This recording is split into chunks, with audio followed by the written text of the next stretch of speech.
अस्सलाम वालेकुम जी। पैगाम टीवी में आपको खुशामदीद कहते हैं। मैं हूँ अरसलान आज़म। कहा जाता है कि जवानी की इबादत जो है उसका एक अलग अजर है, उसका एक सवाब ही अलग है। इसके साथ साथ अगर जवानी में खिदमत खल्क़ का जज्बा हो तो क्या ही बात है। आज खिदमत खल्क़ के जज्बे से सरशार एक शख्सियत मेरे साथ मौजूद हैं। डॉक्टर हुमायूं चट्ठा इनका नाम है जी। इन्होंने कैसा सिस्टम मुतारिफ़ करवाया है, इस सिस्टम के तहत जो मुस्तहिक लोग हैं, जो गरीब लोग हैं, उन तक जो है वो अद्वियात पहुँचाई जाती हैं। ये सिस्टम क्या है, ये कौन सी एप्लीकेशन है, ये कौन सी वेबसाइट है, आज की इस वीडियो में आपसे डिस्कस करते हैं। डॉक्टर हुमायूं चट्ठा साहब, बहुत शुक्रिया आपके वक्त का। मुझे ये बताइए कैसे ख़्याल आया और ये एप्लीकेशन क्या है, ये वेबसाइट क्या है, लोग कैसे अप्रोच कर सकते हैं आपको? वालेकुम अस्सलाम। अच्छा, इसमें बेसिकली दो तीन चीज़ें जहाँ से स्टार्ट करते हैं कि ये ख़्याल कहाँ से आया। ख़्याल ये कि इंसान हर कोई अपने अपने फ़ील्ड में जब काम कर रहा होता है तो उस फील्ड से रिलेटेड पब्लिक सर्विस की कोई ना कोई चीज़ हर शख्स कोई ना कोई इनिशिएटिव लेता रहता है। अगर कोई रेस्टोरेंट के फील्ड में होता है तो खाने से रिलेटेड कोई ना कोई नेकी या अच्छाई करने की कोशिश कर रहा होता है। तो मैं मेडिसिन में था, मैंने सोचा कि वाई नॉट इसी फील्ड के अंदर कोई ना कोई ऐसी चीज़ की जाए कि जिसका आप कह लें कि भला बाकी सब लोगों का फ़ायदा पहुंचता रहे। तो इस सारे सिस्टम को बनाने में पहले इंडिविजुअली चलता रहता था सिस्टम, स्टूडेंट लाइफ से लेके ऑनवर्ड्स। एक होता है कि आप किसी ना किसी को दवाई की ज़रूरत है तो पहुंचा दी, कोई बीमार मिला किसी को चेकअप की ज़रूरत है तो उसको चेकअप करवा दिया। तो ये छोटे मोटे स्टेप चलते रहते थे। फिर डिसाइड किया कि इसको एक ऑर्गेनाइज्ड वे में किया जाए, क्योंकि हमारे मुल्क के अंदर सेहत एक बहुत ही निगलेक्टेड चीज़ थी। आपको आइडिया है कि महंगी दवाइयाँ, इलाज मुआलजे की सहूलियात बहुत ज़्यादा कॉस्टली भी और एक्सेस में भी नहीं है आवाम की। क्योंकि आवाम के लिए बड़ा टफ़ होता है कि अगर एक दूर दराज देहात में रहता है और उस देहात से आके उसने शहर के अस्पताल में इलाज करवाना है, फिर दवाई ख़रीदनी है, फिर उसने इस पूरे सफ़र का ख़र्चा भी उठाना है, तो उसके लिए बड़ा मुश्किल हो जाता था।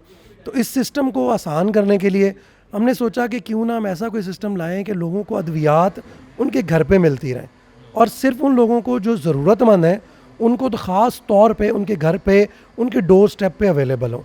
तो उसी सिलसिले में मेडिसिन एड पाकिस्तान के नाम से ये प्रोजेक्ट शुरू किया। शुरू में क्योंकि अवेयरनेस कम थी तो अपने वर्ड ऑफ माउथ के थ्रू पेशेंट्स मिलते थे।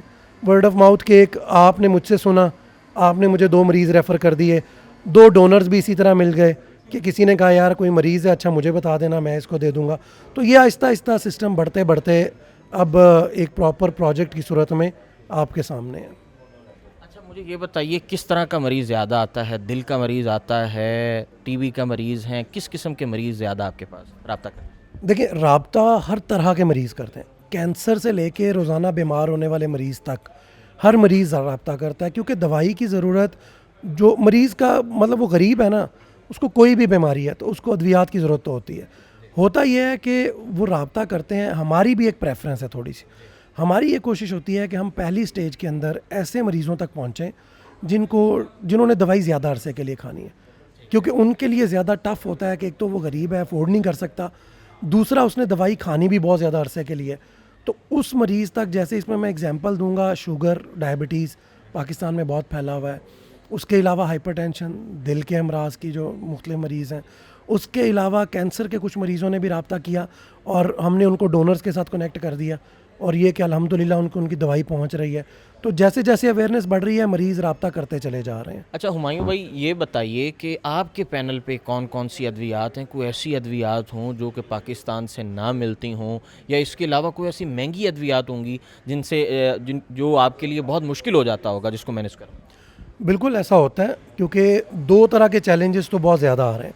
एक तो हमारे मुल्क में बहुत सारी अद्वियात हैं जो शॉर्ट हैं, ठीक है, उनकी प्राइस कम है लेकिन वो मिलती नहीं है मरीज़ों को। वो हम इस प्रोजेक्ट के साथ साथ कोशिश ये करते हैं कि अगर कोई रब्ता कर लेता है कि मुझे ये एक दवाई है जो कि मिल नहीं रही, तो उस दवाई का हम उसको कहीं ना कहीं से ढूंढ के अरेंज करके, क्योंकि देखिए मेरा कॉन्टैक्ट के अंदर ना 3 तरह के लोग हैं। एक फार्मास्यूटिकल कंपनीज़ के ओनर्स, लोग जो इसको बना रहे हैं, तो हमारे लिए बड़ा ईजी होता है कि वो दवाई जो नहीं अवेलेबल होती हम उनसे रब्ता कर लेते हैं, वो हमें मोस्टली वो दवाई दे देते हैं। उसके अलावा फार्मेसीज़ की चेन्स हैं, उनके मालिकान भी हैं, वो भी रब्ता करते हैं हमसे, उनसे भी चलता रहता है। और आगे हम इस तरह का एक सिस्टम भी बनाना चाह रहे हैं कि हर फार्मेसी को पूरे पाकिस्तान में हम एक ना एक फार्मेसी हर शहर में अपने साथ लिंक कर लें। उसका ये फ़ायदा होगा कि उस शहर के ना सिर्फ मरीज़ बल्कि जो डोनेट करना चाहते हैं वो उस फार्मेसी पे डोनेट करेंगे, वहाँ से दवाई हम तक पहुँच जाएगी। अच्छा, अब सबसे बड़ा और अहम सवाल वो ये है कि आप इसको मैनेज कैसे करते हैं महंगाई के इस दौर में, जहाँ अपनी ज़ात के लिए दवाइयाँ लेना या इलाज मुश्किल है, तो दूसरों के लिए ये सिलसिला कैसे मुमकिन है? देखें, कोशिश कर रहे हैं हम अपनी, और एक मेहनत है। आप जैसे भाई हैं, दोस्त हैं, जो साहिब हैसियत लोग हैं, जो इसमें मदद करते हैं, वो हम इसमें कहीं पे भी कैश इन्वॉल्व नहीं करते। हमारी ये कोशिश होती है कि भाई आपने हमें डायरेक्टली मेडिसिन की डोनेशन दे दें। सबसे पहले तो हम लोगों को ये कहते हैं, भाई आपके पास अगर कोई मेडिसिन पड़ी है और आपके इर्द गिर्द या कोई ऐसा मरीज़ है जो कि इस मेडिसिन को लेना चाहता है, तो आप खुद उसकी मदद कर दें। अगर आपके इर्द गिर्द ऐसा कुछ नहीं आपको नज़र आता, आप हमें भिजवा दें। हमारे पास ऐसे मरीज़ भी हैं उन जिन तक हम ये दवा इस्तेमाल करवा सकते हैं। और जहाँ तक सवाल है कि अगर कई दफ़ा ऐसा होता है, चैलेंज आता है कि आपके पास वो दवाई भी अवेलेबल नहीं है जो हमने उस मरीज़ को देनी है, और वो महंगी भी बहुत है, तो फिर ऐसी सूरत हाल में हम ये करते हैं कि हम हमारे एक पैनल है डोनर्स का, जो मुख्तलिफ़ जगहों पे लोग जो कहते हैं कि यार कोई मरीज़ हो, कुछ ऐसा हो, तो वो आप हमें रेफ़र कर दिया करें। हम फिर ये करते हैं कि उस मरीज़ को उससे कनेक्ट कर देते हैं। हम उनको बता देते हैं, फॉर एग्ज़ाम्पल मरीज़ आ गया, उसकी दवाई अफोर्ड नहीं हो रही थी, हमने उनको बता दिया जी कि ये मरीज़ है, ये इसकी दवा है जो ये लेना चाह रहा है, आप इसको 5,000, 6,000, 7,000, 10,000, इवन जैसे कैंसर की अद्वियात बहुत महंगी होती हैं, हेपेटाइटिस की अद्वियात महंगी होती हैं, तो उसमें भी लोग हम 1-2 मरीज़ किसी ना किसी डोनर के साथ कनेक्ट कर देते हैं, तो वो फिर वो डोनर उसको मरीज़ को दवाई डायरेक्टली प्रोवाइड कर देता है हमारे थ्रू। मतलब एक प्रॉपर चेन चल रही है, उसमें लोग इन्वॉल्व हैं। अच्छा हुमायूं भाई, ये बताइए कि इसके साथ कितने लोग जुड़े हुए हैं? और ठीक है, हर किसी के पास मोबाइल फ़ोन भी है, लेकिन जिन लोगों के पास मोबाइल फ़ोन नहीं है, वो कैसे जो है आप तक पहुंच सकते हैं? और अपना ये भी बता दीजिए कि कैसे मुमकिन है, ऑनलाइन हर शख्स के पास मोबाइल फ़ोन नहीं है, तो वो कैसे, मतलब वहाँ जाके किस पेज पे क्लिक करे, कैसे एप्लीकेशन इंस्टॉल करे, क्या माजरा है? देखें, सबसे पहली बात कि कितने लोग जुड़े हुए हैं, मैं बहुत ज़बरदस्त बात है कि तमाम लोग जितने भी हमारे साथ काम कर रहे हैं सब वॉलंटियर्स हैं। उसमें चाहे डॉक्टर्स हैं, चाहे फार्मासिस्ट हैं जो दवाई को हैंडल करते हैं, क्योंकि जब दवाई आती है तो उसकी क्वालिटी, उसकी सेफ्टी, उसकी जो तारीख़ इस्तेमाल है या मयाद है, वो देखना कि एक्सपायर तो नहीं है ये दवाई, तो वो इन्वॉल्व है। फिर साथ में मुख्तलिफ़ स्टाफ कह लें, लाना, दवाई को पैक करना, इकट्ठा करना, सॉर्ट करना, बहुत से काम इन्वॉल्व है ना।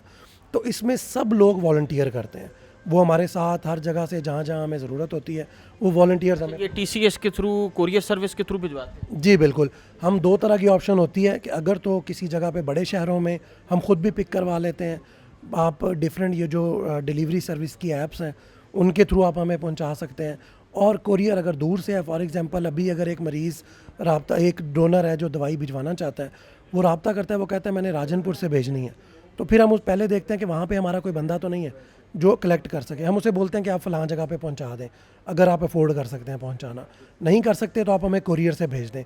कोरियर में भी अगर आप अफोर्ड कर सकते हैं तो आप इसके पैसे दे दें, नहीं अफोर्ड कर सकते तो हम फिर कैश ऑन डिलीवरी पे उसको रिसीव कर लेते हैं।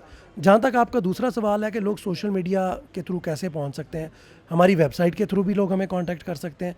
आप वहाँ पे डोनेट भी कर सकते हैं और पेशेंट को रजिस्टर भी कर सकते हैं। इसी तरह हमारा व्हाट्सएप नंबर है जो ये मैं आपसे शेयर कर लेता हूँ, उसके थ्रू भी आप कर सकते हैं। उसके अलावा हमारी मोबाइल एप्लीकेशन ईज़ के लिए है कि लोग जहाँ कहीं ईज़िली उसको अपना डेटा हमसे कोई भी चीज़ शेयर करना चाहें वो कर लें। इम्पॉर्टेंट बात यह है कि करीब शख्स के पास शायद मोबाइल भी ना हो, इंटरनेट भी ना हो, तो उसके लिए ये होता है कि जो वॉलंटियर्स हैं, जितने नौजवान हैं, जिसके पास मोबाइल है, हर वो शख्स जिसके पास मोबाइल है वो इस ऐप को इंस्टॉल करके वो इसके थ्रू उसको अगर अपने इर्द गिर्द कोई मरीज़ नज़र आता है तो हम तक रेफ़र कर सकता है। और इसके अलावा दवाई भी अगर भिजवाना चाहता है तो वो भिजवा सकता है। और इसमें एक और चीज़ बता दूं कि जब वो पेशेंट को रजिस्टर करके अपने थ्रू भिजवाएंगे, हमारे लिए उसमें बड़ा इजी होता है, बजाय कॉल के थ्रू कि हम डाटा पूरा मेंटेन रखते हैं। इस पे ये होता है कि हमने अपना पूरा फॉलोअप सिस्टम रखा हुआ है। हमारी टीम राब्ता करती है, उनको पूरा फैसिलिटेट करने की कोशिश करती है। कोई सराइकी में राब्ता करता है तो सराइकी में उससे बात की जाती है, पंजाबी में राब्ता करता है तो फिर पंजाबी में बात करते हैं। तो मरीज़ को पूरी तरह से फैसिलिटेट किया जाता है। बिल्कुल। बहुत शुक्रिया जी। हमारे साथ डॉक्टर हुमायूं चट्ठा मौजूद थे।